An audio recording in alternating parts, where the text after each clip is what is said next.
Hello, I'm Lisa Maxwell.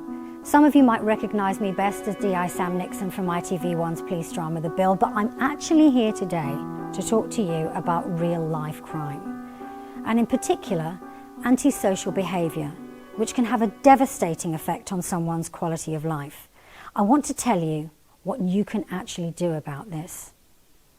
Antisocial behaviour has sent Patrick here literally into a living hell and back, and left him in a very dark place.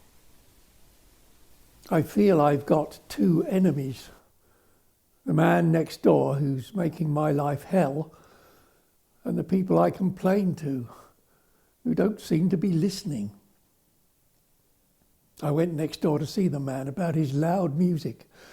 He gave me a mouthful of absolutely foul abuse and was very aggressive. I thought he was going to hit me. I don't get any sleep. The loud music bangs on until 3 o'clock most mornings. I sit at my kitchen table most of the day and feel like a prisoner. It's driving me mad. He frequently has friends to visit, and in the summer they sit in the garden, and their language is absolutely foul. The garden is an absolute disgrace, with litter and rubbish and dog turds everywhere. My grandchildren used to come and see me once a week. They don't come anymore. This morning I had a text message from them. "Hi Grandad, hope you're well. We won't be round today again." It's a terrible, terrible existence. And sadly, an all too familiar story. But what Patrick didn't know is he could have asked for something called an antisocial behaviour case review. Now, that's a rather long name for what is basically a chance to speak to representatives from all the organisations who might be involved and can bring about an end to the misery. The way they can do that is to apply through a form which is online, or they can phone the office and I can send a form out or take the details over the phone from them. If somebody's experienced 3 or more incidents of antisocial behaviour within a period of 6 months, the last one being within the last month, then they're eligible to ask for this meeting. So a typical case review would involve organisations like the police, housing association, local councils, antisocial behaviour experts, basically anyone who might be able to help. Before the meeting, we circulated reports between ourselves, so we understand the incidents that you've reported, and what we'd really like to hear from you today. This panel is really important. It gives the victim a chance to air their grievances and a platform. The impact, quite honestly, has been to push me into almost suicide. It really has been as bad as that.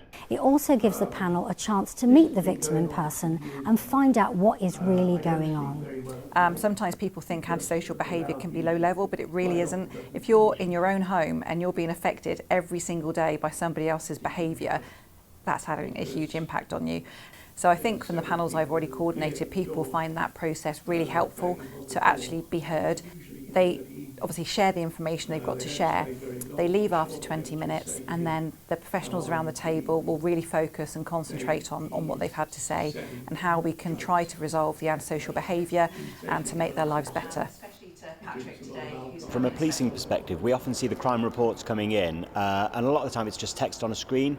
It's been really fascinating to sit through that meeting and hear firsthand how that conduct, that ongoing behaviour from his next door neighbour is having a really detrimental impact on him. There can be up to 6-7 agencies involved in a victim perpetrator, and it's just pulling all those agencies together and coordinating the response and making sure they're managed properly. I think with all the agencies that sit around the table, we can work in a joined up manner whereby we can actually action and remedy Patrick's concerns. And for Patrick, his problem solved comes a whole new lease of life after years of fear and frustration. It's clear that he suffered for much longer than he should have, when an earlier antisocial behaviour case review could have solved the problems much sooner. Remember, no matter how old you are or where you live, you don't have to put up with antisocial behaviour. Report it to the relevant organisation and ask for an antisocial behaviour case review if you feel nothing's happening quickly enough. So, if you should ever find yourself in Patrick's shoes, you'll find lots more information of where to go for help on this website.